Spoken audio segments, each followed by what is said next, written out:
Hello, and welcome to Thank You, Internet. A sincere love letter to everything the internet has to offer. My name is David Spencer. And I'm Michael Hunter. And here we are. Come on in. Take a seat. Relax. Put your feet up. Welcome to the Internet. Welcome to the internet. It's not a scary place at all. No, of course Let not. your guard down. Let your guard down. No. You can click on that link. It's okay. It's okay. Yes, I swear it's Penn Island. That's what it says. Penn Island. Sorry, I just remember that being a thing in middle school of like people were like, hey, you should go to pennisland.com. Just type in Penn Island, and because middle schoolers thought that was hilarious. What, you mean? Penis land. See, and now, penis land. In case anybody did not realize. In case anybody doesn't know how to spell. And you know, that's kind of, that's a good way to kind of talk about what we're going to be talking about here today, David. Is the mind virus of the internet? Trolls?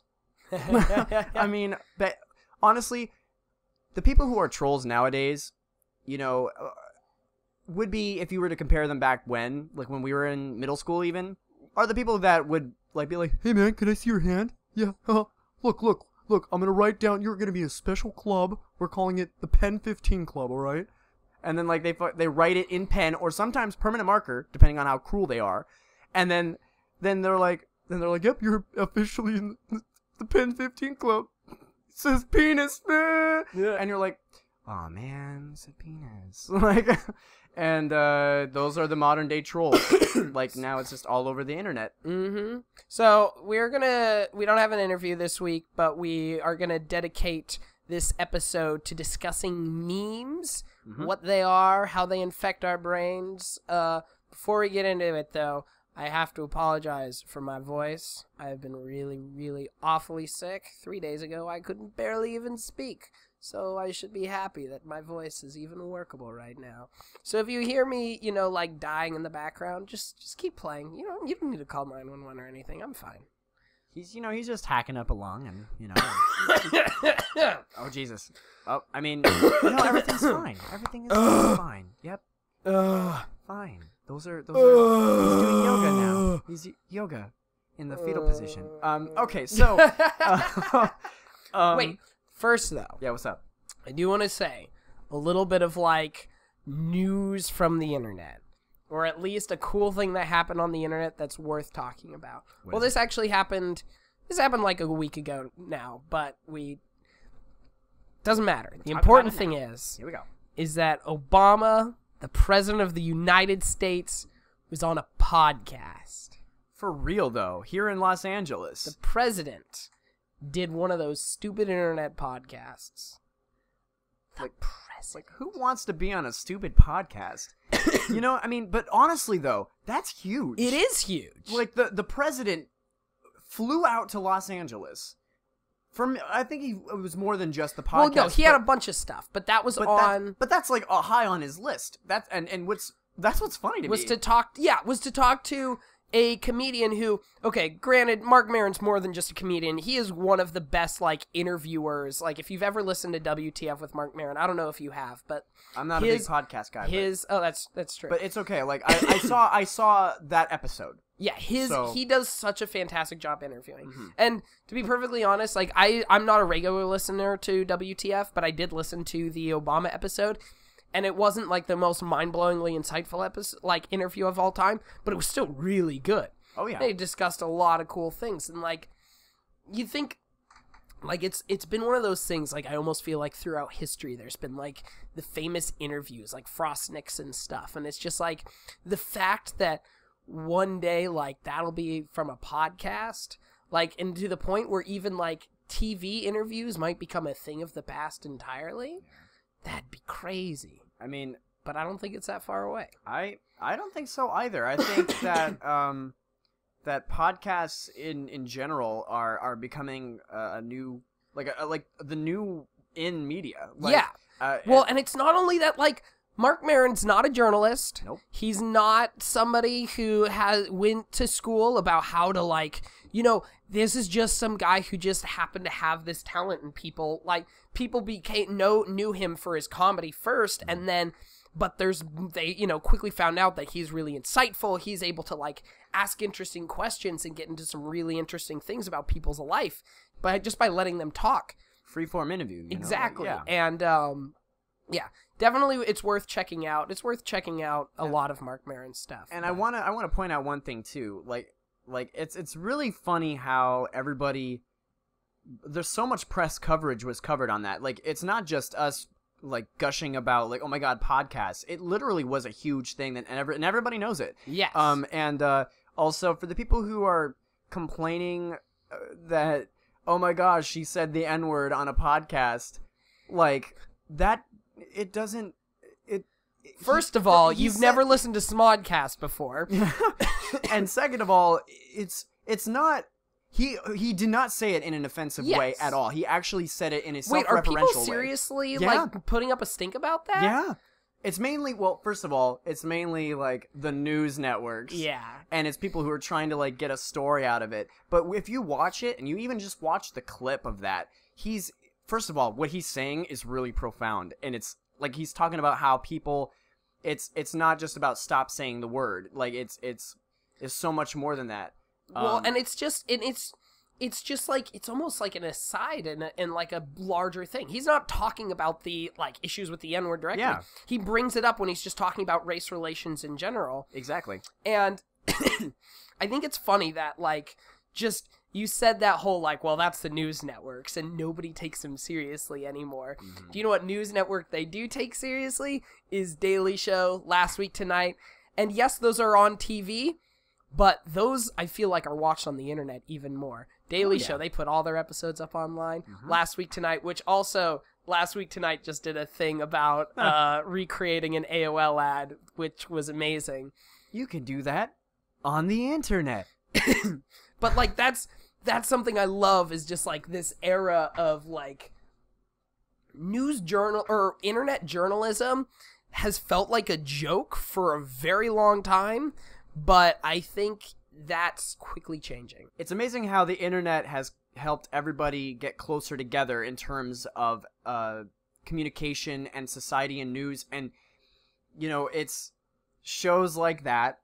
It's comedy, as well as they know what they're trying to do. Like with the Last Week Tonight and the Daily Show, they know that what they're saying and how they say it has to be within like a 2 to 3 minute viral video mark so that most people will see it. And granted, they don't have to be as worried about that anymore, especially Last Week Tonight, because like in the beginning stages, it was just them trying to, you know, get views, but now people watch it religiously. Yes. So, and so when you have that, and when you have that bringing everybody together, it's so easy to just share news, you know, and to be up to date on what's really happening. And us as a country, I think a lot of people take that for granted, or at least they don't think about it. That's true. You know, and even with, you have to fight through a lot of, like a lot of different opinions. Like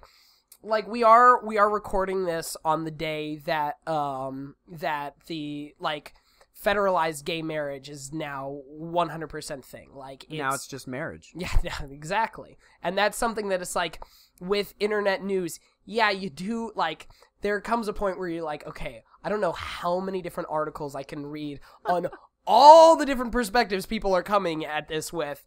But the fact that all that information is there is wonderful. And the fact that there's so many different, like there's plenty of people who are, you know, saying things that I definitely don't agree with on this whole thing. And, but the fact that there is all these different voices, and honestly, there's a lot of people who are even if, like, there's a lot of people who, even if they would disagree with something like that on some fundamental level, will still come around to seeing, like, okay, even if I think this is immoral, at least I can say that it should be legal. And there's a lot of that stuff that's happening, and a lot of progress that I see, like, in people's mindset of just, like, knowing, like, where to draw the line on things, because you do see right up front how things personally affect people. Yep. People have been able to see, like, even people who think that it may be morally wrong have been able to see right in front of them, oh, this affects people in a really real way. Here's this story, here's this story, here's this story. Here's all this stuff that wouldn't have gotten coverage earlier. And that's why, like, something like legalizing gay marriage may not have ever happened in a world without the internet. In a world without a globalized communication where people can see how it affects specific niche things. Because that's what I feel like the internet is all about, is bringing out things that aren't to the forefront. Bringing out things where people may feel alone and isolated and different, is being able to connect them with more people that are the same, being able to spread views, and a movement begins. I mean, and going back to how we got on this discussion in the first place, which I didn't realize we'd be talking this long about it, but hey, this is great. Going back to what got us on this discussion in the first place with the Obama interview, like, the way he conducts himself, not only as the president, but just as a personal, or as a public image in general, is all about, like, finding, like, where are the best places to spread this idea and stuff, but also, like, how can we share stories in unique ways? How can we share, like, he did a BuzzFeed video. He was on the Colbert Report. Yeah. Like, I honestly, I really think that Obama's going to have the most fascinating post-presidential career. Like, he's going to end up hosting Saturday Night Live once. Like, I guarantee you. Him and his wife. Like, they're both going to be popping up all over the place, even more so than they are now. And the weird thing is, though, is that I feel like it's still not completely there. Like, I think Obama is the first president of the email age, or the internet age, but it's still not completely there. There's still a lot of times where I'm like, you are being a politician right now, and the way you're very careful about saying some things, or the way you're doing this, or your way you're doing this, and it's not like, we haven't had, like, the real millennial president yet who just says whatever the fuck they want to and doesn't care. I don't know if that's possible to have a president like that, but I think we might end up getting that when Obama gets out of office, and then he can freely say what he needs to say, as long as, like, he hasn't signed a disclosure. Do you remember, like, non-disclosure, way back in, like, 2009 or 2010 with the whole Obama saying Kanye West was a jackass? That it was just like that pre-tape before an interview where he's like, yeah, he's a jackass. And how that spread around, and that's something that, like, you would never hear from any other president. I guess I'm just really relishing in this, because if the next election comes down to Bush versus Clinton, I'm going to be so upset. But obviously it's going to be what, Bush versus Donald Trump. So that's, I mean, I'm pro Donald Trump. 2016. If you cannot only tell, if Sarah Palin is his running mate. There you go. Oh my goodness, a Saturday Night Live joke came to life. Oh, geez, we live in a strange world. By the way, if anybody is wondering, that was sarcasm, and I am not pro Donald Trump. You're not gonna vote for Donald Trump? I am not. Really? I'm not gonna vote for Donald Trump. This conversation went everywhere. One of these days, we're gonna have a full episode on something like this, because this is fascinating. Oh, yeah. I almost want to do it now. Like, well, I mean, one last thing I'll say about it, and then we can go on, because we also mentioned this on another episode. But the fact that he was in, like, the fact that Obama actually brought Keegan-Michael Key to, like, you know, do that anger translator sketch on, like, for an actual dinner, like, as an actual thing, as if it was a legit thing. I was crying, like, I was laughing. That. Oh, it's so funny. I gotta see that. Oh god, like, it's legit. Like, oh gosh, I can't even. Anyways, so the fact that he's so open to doing that kind of stuff, and he's just, honestly, I feel like Obama might just be the most fun president we've had, for at least for us, specifically. Unless you count Lyndon Johnson, but he's fun for an entirely different reason. He's fun for pulling his dick out during an interview about why we're in Vietnam, and he said, "This is why we're in Vietnam. No joke. That's a true story. Look it up. And all right. And honestly, that can easily segue to what we're trying to talk about here today. Penis jokes? Penis jokes. I want to talk about memes, though. Like, it is a huge thing that it's just been integrated so, I wouldn't say seamlessly, but nowadays it's pretty seamlessly. And in fact, we originally had a different episode we were going to put for episode 3, but then a couple days ago, Michael called, me and Michael were talking on the phone, and he was like, you know what we have to talk about is memes, because that is a huge thing. And I'm like, holy crap, you're right. Let's put that out now. Because that's a really good conversation. Well, here, let me specify why. Because trolls have used it in the beginning. It was like a way to, like, oh, hey, the troll face, rage comics in general were a way of just making jokes and poking fun at people. But now, anything can literally be a meme. A photo that David has posted on the internet can easily be a meme.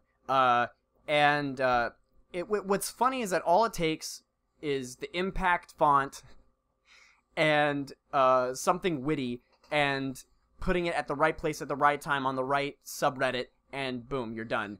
Like, for example, I can't see anything that's like mysterious or somewhat sciencey, and then look in the comment section, even on Facebook, and see a Bill Nye the Science Guy picture where he's looking at like a sphere, and he's like, "Oh, stand back!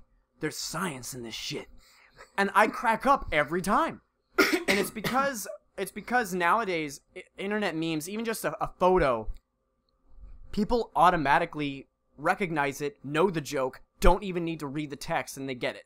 It's like... well, here's something for you. Yeah, do you know where the word meme comes from? I do not.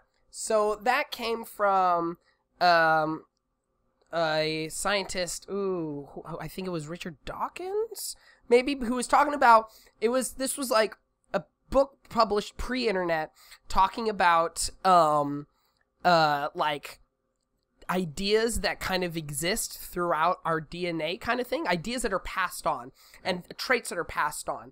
And this term meme was created as almost like something that gets innately into you, that is something that's not necessarily like put into doesn't necessarily come from words, but can come from anything, but this kind of like almost mind virus type thing. Okay. And if you look at it, like the earliest memes are or one of the earliest memes is probably language itself. Language itself, this is how it develops, is it becomes from people like will make a certain sound, or like, I'm going to associate this thought with this sound for just because it feels like these should be associated. And here, I'm going to share this with you. And now you are automatically going to associate this sound with this idea. And then we're going to add to it and grow it. And now we've come to a point where it's like, well, now this picture of Captain Picard will make you automatically go with the, you're a fucking idiot. What the hell are you doing? And that your mind, your brain automatically links that idea to that. And the cool thing with the way memes are now is that I think is really fascinating is that they can express a really specific and complicated idea in just one simple image. Because that whole Captain Picard thing, for example, that's not just expressing the idea of you're an idiot. It's not only are you an idiot, but you're supposed to be better this, and I'm like hired you to do this, and it's expressing that kind of fuck you, you're a moron in a more complicated way. Not to mention the one where he's face palming. Yes. Like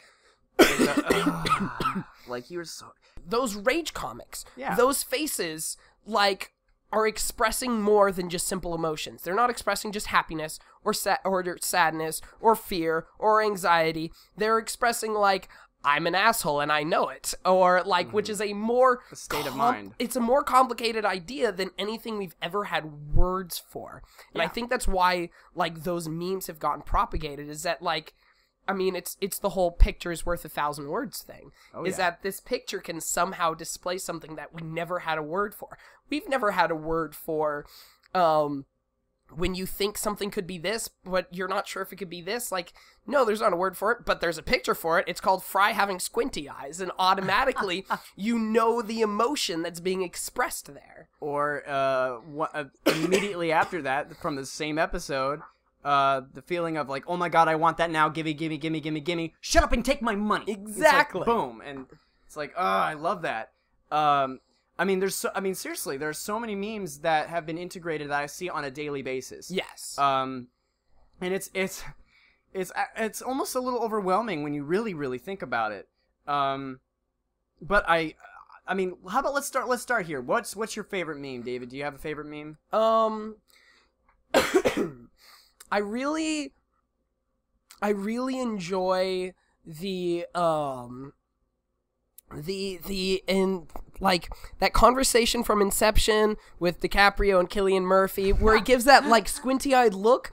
I love comics with those just because he's got that whole like, he's like, I don't understand, but I want to be condescending in my not understanding and somehow make it your fault that I don't understand. Like a reaction. Yeah. A reaction meme, yeah. But it like, and I love, and again, it's one of those like complicated emotions. Also, for a short time, I was really in love with Doge, and I don't entirely know why. You mean Doge? Yeah, is it Doge? Doge. I've always thought it was Doge. No, it's Doge. Well, I mean, it might be Doge, but I'm pretty sure it's Doge. Like, and again, I think it's just because cool. my like form of humor has always been like messing with language type stuff. Like me and like one of my best friends our style of humor was just pronouncing things wrong for no reason.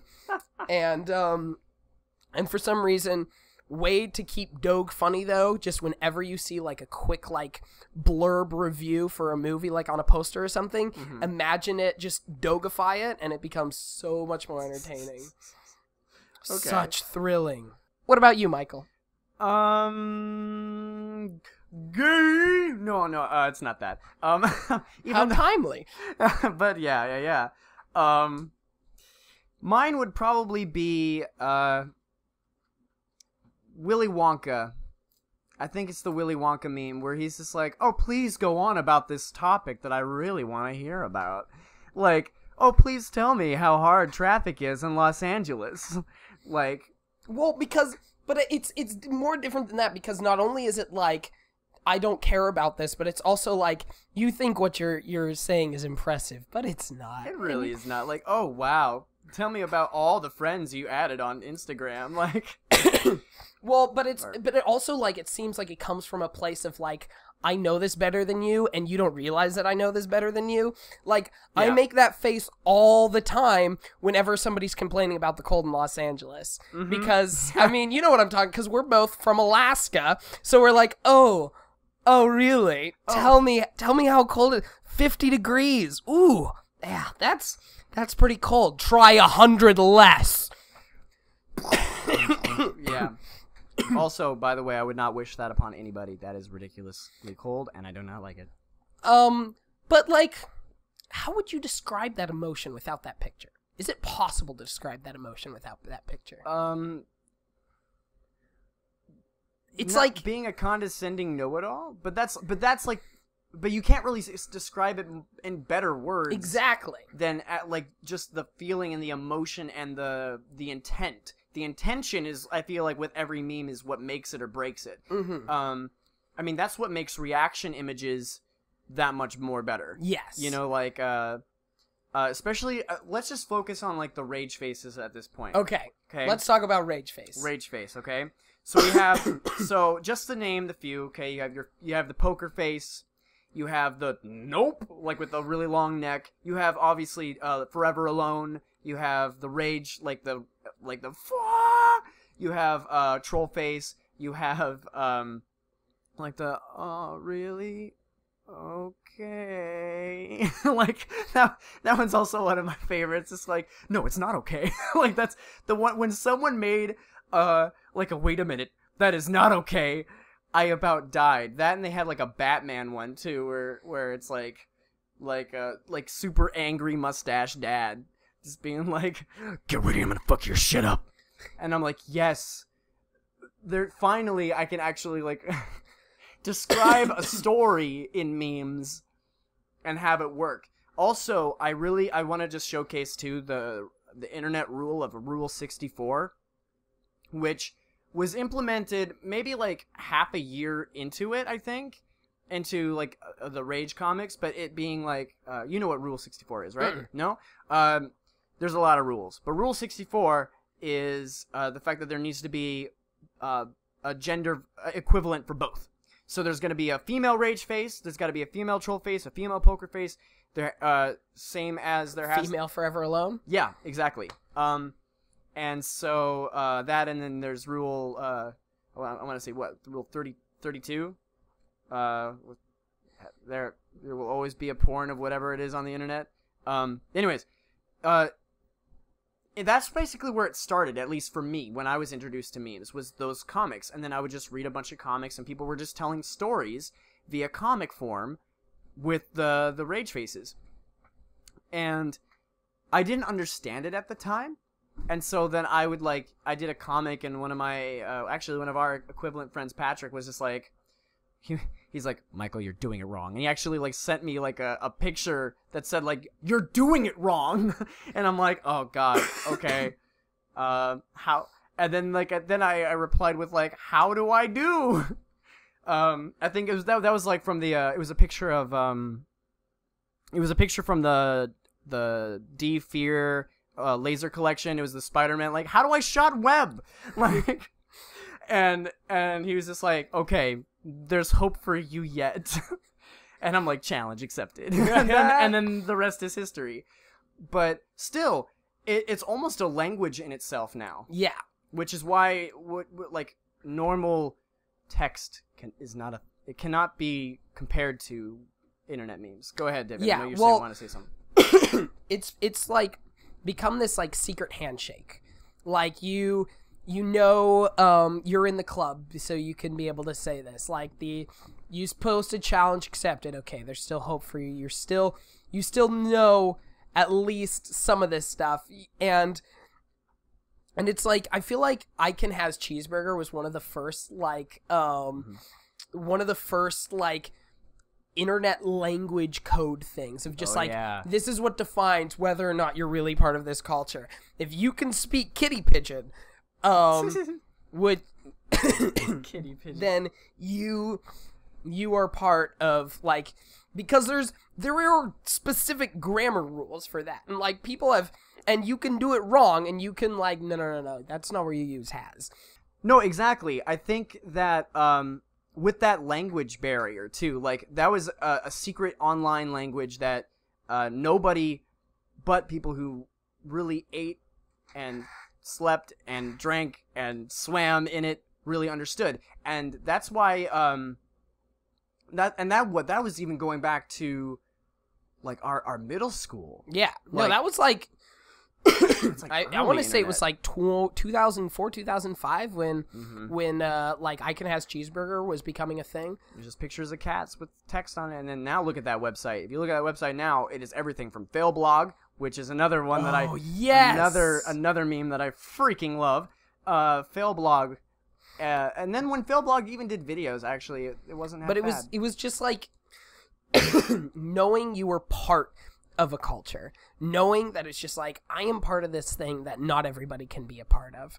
And like, again, and that's where like at its base core, a meme has existed before the internet.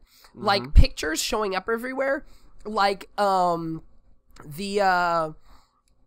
Obey face, for example, the which is Andre the Giant's face with the word obey.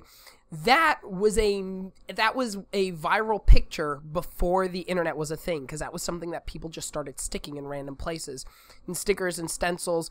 Or there's another, I don't remember what it's called, but there's this picture of it's like a dude peeking over a wall and his nose is hanging down. You know what? Let me see if I can look that. Well, okay, I won't look it up right now. But that's something that was like people just started drawing everywhere in like World War II era. And it just started just showing up, and it's like this idea of just like, I know about this thing, so I can spread it and be part of this like secret mind virus. And I think a large part of it ties into the idea of like being there first, the idea of like of like I knew about this before anybody else. Like I remember a friend of mine, a guy he worked with, just seemed to know like viral videos and memes and stuff before they became a thing. And like I remember him showing me what does the fox say, when it was only at like 10,000 views, and then it was like the next 2 days is when it exploded. Oh wow. And that was something that was just like, and I was just like, I was part of this thing, and I was just like, everybody else gets this joke, and then he immediately was like, no, everybody else stop getting the joke. This is my joke.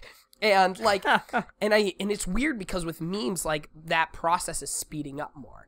Oh, like everybody stopped using Doge real fast. Yeah. And now people only use it like tastefully in a nostalgic sense. Like, because also Doge went mainstream. Yes. Like t-shirts, like when you know a meme is mainstream when you can buy a shirt of it at Hot Topic. Ooh, they had shirts at Hot Topic? Doge did? Yes. Doge. Sorry, I keep saying Doge. I was able to buy a Honey Badger Don't Care, Honey Badger Don't Give a Shit shirt at Hot Topic. I was able to buy a Rage Face comic shirt at Hot Topic. Like, you know, they all went mainstream when you can get it at Hot Topic. Exactly. That's why, and even right now, Dragon Ball Z. I mean, Dragon Ball Z never left, but it definitely had a second coming. And like the over 9,000 thing, okay? There's like I'm going to talk about like two different memes that started somewhere and then eventually became like an online thing. Yeah. Over 9,000. Just the other day, I saw a guy walking down the street with a shirt of Vegeta, and underneath it was 9001. 9001. Like, it's over 9,000. Yep, exactly. That was obviously from Dragon Ball Z. It was one of the original dubs, actually, not like the original English dub before Funimation got their hands on it and redubbed it. But yeah, it was so over the top that people just ate it up. They're like, yep, that's Vegeta right there. Mm-hmm. Over 9,000! Well, it's like another way with one of my favorite things that will never get old for me is All Your Base or Belong to Us. Uh-huh. I loved that video, and I still love like using variations of that to say random things. I remember seeing that on X-Play on G4 when they had like a credits where they were showing like all the people that work on the show, and I was like, oh, that's really cool. And now that song is on my iPod. Like, it is definitely on my iPod. And another video game one too that started off in video games and then just branched out. The Cake is a Lie. That was all Portal. Mm-hmm. That's another thing that like memes have done. Is like it's able to find like, here's this really weird thing that nobody really noticed before, but now I'm gonna spread everywhere. Like, I think It's a Trap is one of those things that like nobody really paid attention to that line until somebody was like, guys, do you realize how ridiculous it is that this giant fish man is shouting, "It's a trap!" at me, and now it has to be everywhere. It's a trap. And which is wonderful. Like, which I actually really love, like the fact that memes are able to like pull out these like little specific things. And like I was saying at the beginning of the show, talking about like the internet being able to pull out niche groups and like show things. Again, it's pulling out like these little ideas and highlighting them and making the whole world aware of something that people wouldn't have been aware of otherwise. I mean, just take a second to think about how many memes you see in a day. That's true. Like, even if it's just a picture with text on it, how many people, like, and another thing, Vines, right? They're quickly becoming just as popular as memes. Like, because in many ways, like, okay, actually, you know what? This is the perfect time to ask this question, because I've always wanted to ask this question on the show, and I want to see what your response is going to be. Okay. The letters GIF. How do you say it? I say it GIF.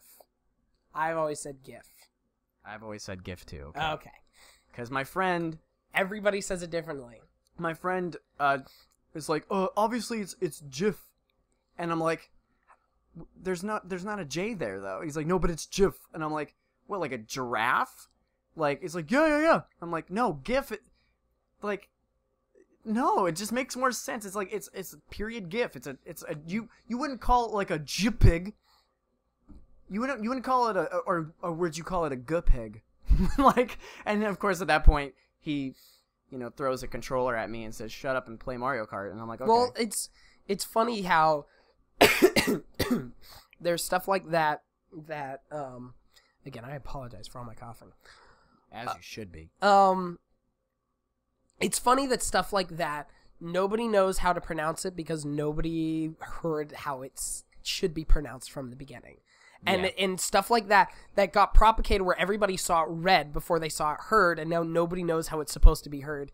And in fact, I don't think whenever the .gif or .gif was first being used, nobody thought that anybody would actually say that word. It's a file extension. Nobody says nobody says exe in any, that's not a common thing. It's just a file extension. But which is another interesting thing about, just like how we didn't know how Doge was pronounced or Doge was pronounced. By the way, if you think GIF is pronounced with a hard G, don't you think Doge would be pronounced with a hard G? I'm just saying, Michael, you're being a little flip-floppy here, and you don't have my vote for president. Well, obviously, because we're voting for Donald Trump. Right. I'm sorry. But yeah, no, I get what you're saying. You're saying we we're part of a household that gets one vote. No, honey, we're voting for Trump this year. But which is another interesting thing, and again, it's expressing this idea that memes are able to go beyond language, and or at least are able to express ideas that language can express, and the fact that we don't even know how to pronounce some of them, is only further evidence of that. Yeah, and also to finalize this, it's pronounced Doge. How do you know? What? I just looked it up on the internet. Yeah, who on the internet said? Was it Doge's owner? Did the owner of the Doge say that it's Doge? It's Know Your Meme. It was the Chief Magistrate of Venice or Genoa. That's technically how it's pronounced. It's an actual word. It's a word? It's an actual word. That's supposed to be the Chief Magistrate of Venice or Genoa, and that's out of Google. Okay? How is it? Wait. How do you know that is...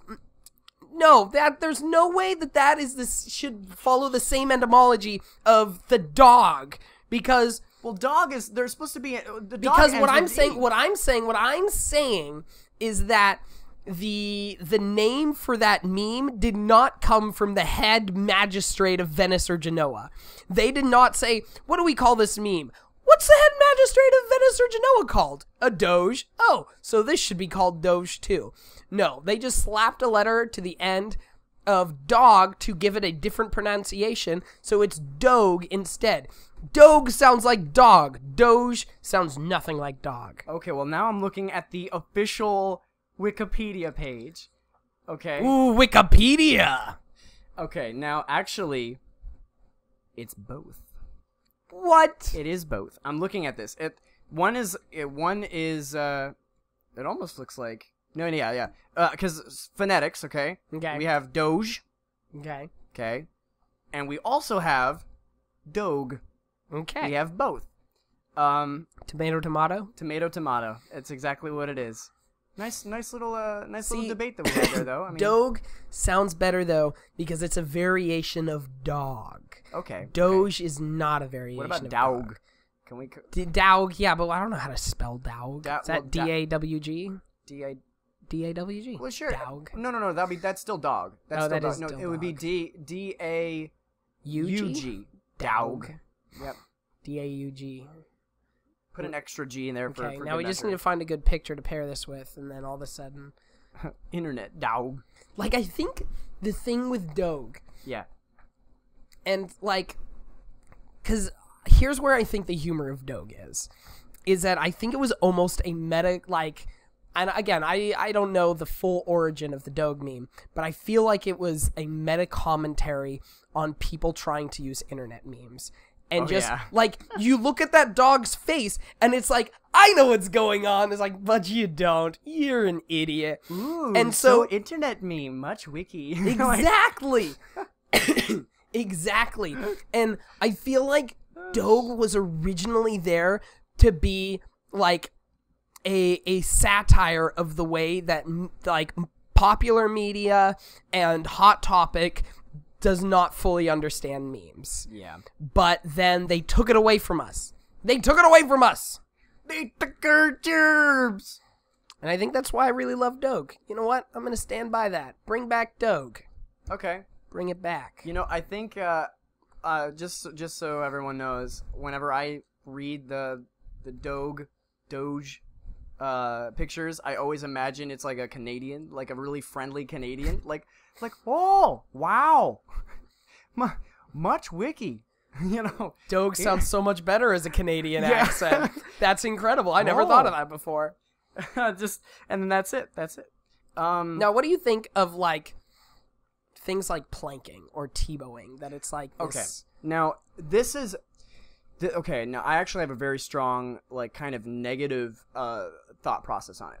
Mainly because it's a lot of the times, a lot of like it goes into the same category as those dare video type things, like the ice bucket challenge. You know, it's like, okay. Now the ice bucket challenge, nothing against that. Okay, nothing against the ALS challenge. Totally legit. Smart way to advertise. They're using what other people were doing just to make fools of themselves, like the cinnamon challenge and stuff like that. Way to bring that in and make it for a good cause. Mm-hmm. Now, with that said, people are dumb, and I remember when I was tagged in that challenge, I did it, but the thing is that people didn't actually realize that it was more than just, hey, dump a bucket of ice on your head. It was tag 3 friends, donate $10 and dump a bucket of ice water on your head, or donate $50. Now, when people were tagging like 20 people in a post, and then also being like, oh wait, this is for charity? I have to pay $10 still? I immediately went, I'm not playing this game with you. You don't know how to run the rules. And the same thing goes, like, that annoyed me. Same thing goes for, like, planking, or, like, when people started losing their lives to silly stuff like that, that's when I kind of go, is it worth it, though? And now there are some that are pretty funny, like owling is pretty funny. I actually legitimately enjoyed Tebowing. Like, I thought there were a lot of instances where people did a really good job of Tebowing. Yeah. But the thing is with planking is it just came out of nowhere. Yeah. And it just really served no purpose. Yeah. And maybe it's just the Office joke about it that is just... Because they had a whole opening segment about planking. Yeah. Well, I mean, and that's, you know, it was because it's so ridiculous. It's stuff that you can't make up. Yeah. It's like, that was a thing? Yeah, it's a thing. I think the current challenge, that last one I at least saw, was women uploading pictures of themselves topless, holding a Coca-Cola can in between their breasts without like push. Well, I mean, I guess some, if they're not big enough, like to push it together with their hands. But that's like yeah, right. Like, what is this? It's like the Coca-Cola cleavage challenge or something, and that's an actual thing that caught on, and people are doing it. Now, I think it had something to do with maybe breast cancer awareness, and if not, at least people are talking about it that way. Is it an advertisement for Coke? I don't know, but it has to be a Coca-Cola. I mean, I saw a woman did this like come from? Right? And that's where I'm like, I kind of stopped following these because they're almost getting too ridiculous, just as like commercials are trying to like become internet memes themselves. Or you look at like the progression of Geico commercials over the years. Yes. You remember in the late 90s when Geico commercials were the top of the class of humor? Yep.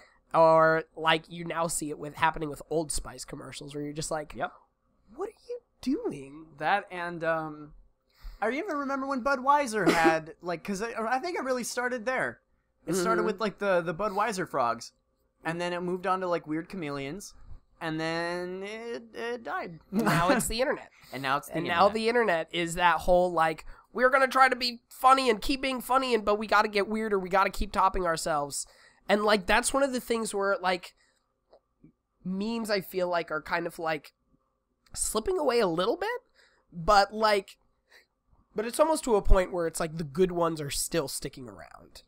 Yeah. Oh yeah. I feel like a good place to look at all of the memes, honestly, is the Know Your Meme website. And they actually go into each meme and how it was founded and where it was founded, roughly around what time. And it's actually a really great site to look into that. But see, that's the thing. It's like most of those memes popped up and went away, you know, or they went mainstream and no one does it because it's so mainstream. Like, yeah. I'm almost certain that the honey badger exhibit in the Natural History Museum in Los Angeles didn't, like, I'm pretty sure that wasn't there until the honey badger became a thing a few years ago. And then they're like, hey, we got to get a honey badger in here. We can, like, make money off of that. And sure enough, now they have a honey badger. Now I want to go to the Internet Museum.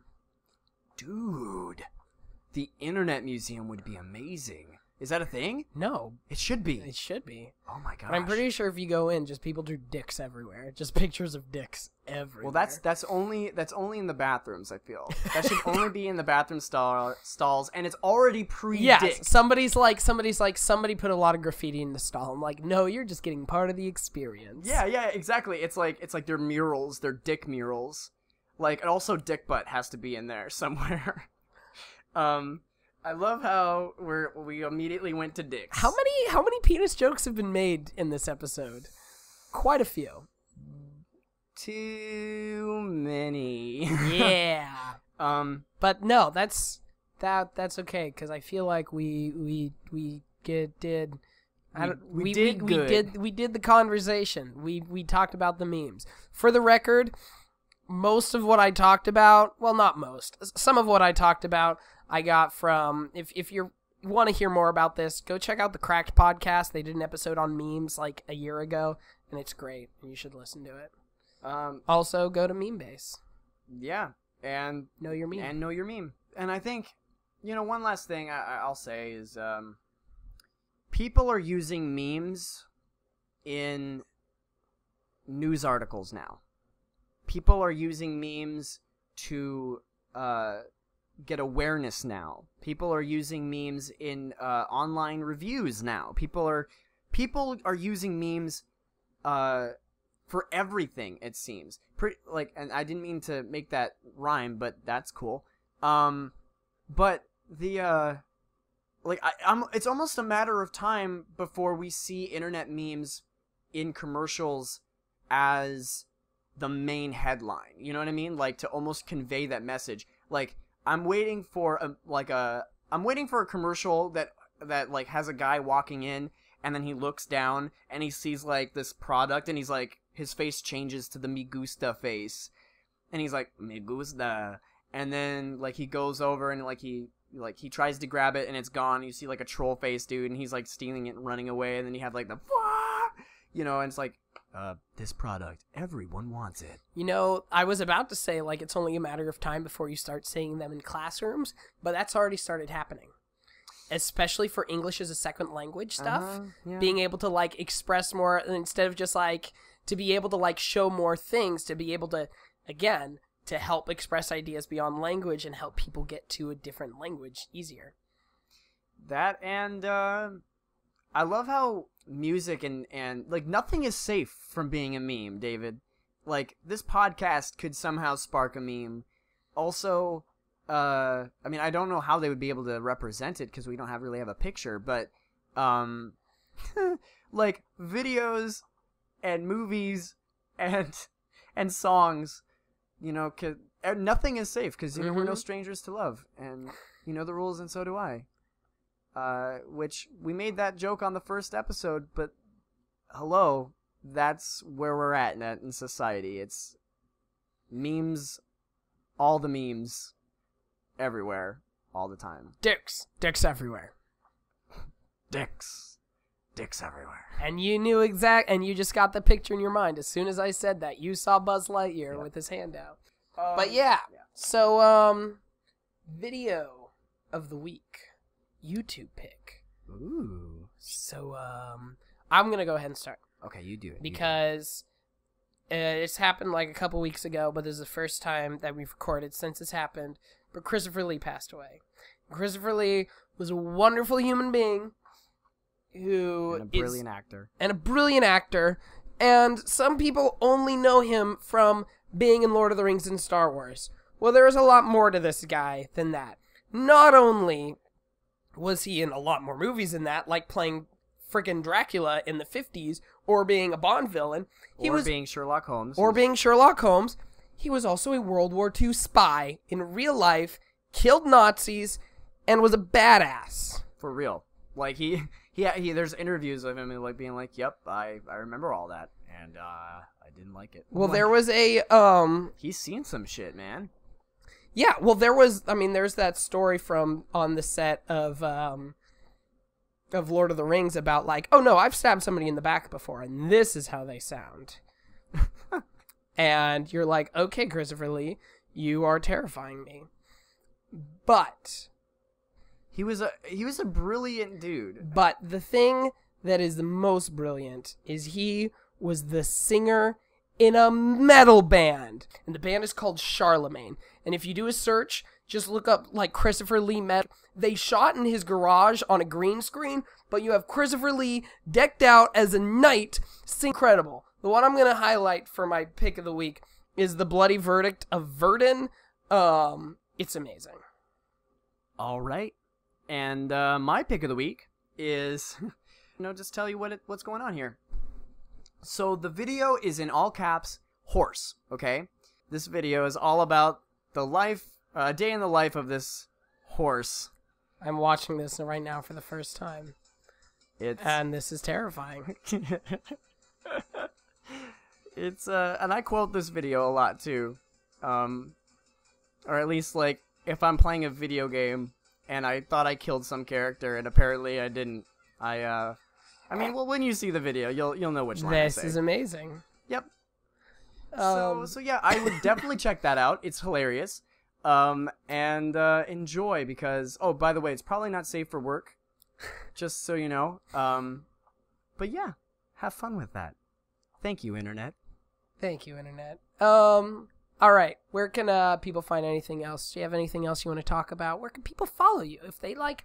I like this Michael guy. I want to be his friend. Me? You want to be my friend? I want to know him. Okay. I want to know him. I need to paint you. You can always find me on my Twitter. My Twitter is at Arctic_Ginger. I'm also on Instagram as at Michael William Hunter, my full name. I'm also on Facebook as the same thing, Michael William Hunter. That's my fan page. And you could always look me up on my IMDb under the same name, Michael William Hunter. And you can follow me on Twitter at David W. Spencer. Quick side note. Last week I was talking about Sense8 and tweeting about Sense8, and I didn't love it as much. But that's for another podcast, if I have another podcast. But yeah, find what I have going on at David W. Spencer. Also, you can get in touch with the show. Email us at thanksinternetpodcast@gmail.com.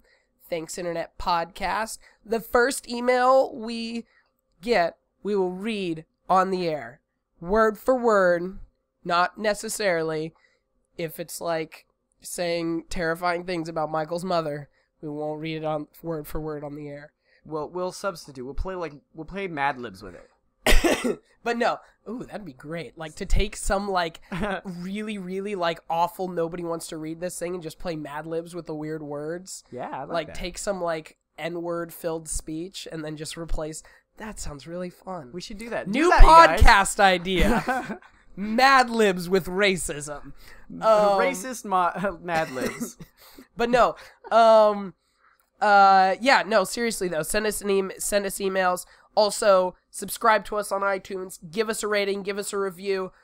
We will mention your name on the show. We will talk about the review, or we'll just talk about you and be like, hey, you're a cool guy. Because honestly, when people listen and when people reach out, it makes me really happy. I want to make them really happy. I want to be their friend. I want to know them. I want to know. I have to know you.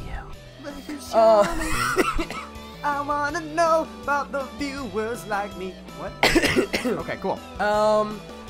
Anything else?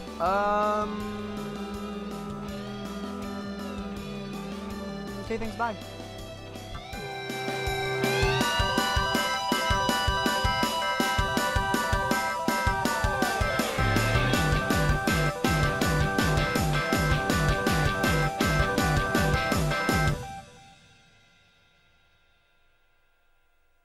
Okay, no.